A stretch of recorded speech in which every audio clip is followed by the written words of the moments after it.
Hi అండి, అందరికీ నమస్తే. చూడండి, పట్టీలు మనకి తెల్లగా రావాలి అంటే నిమ్మప్పు, వంట సోడా వేసి ఇలా ఉడికించుకుంటే మీకు తెల్లగా వస్తాయి పట్టీలు.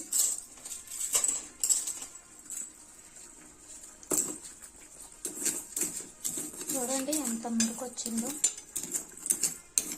మొత్తం పట్టీల్లో ఉన్న మురికంతా వచ్చేస్తుంది.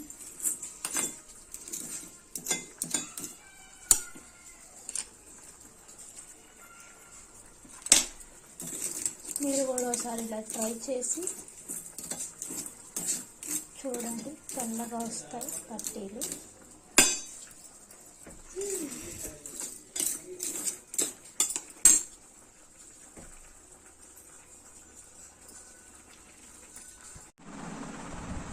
చూడండి పట్టీలు ఎంత తెల్లగా వచ్చాయో, కొత్త పట్టీలాగా.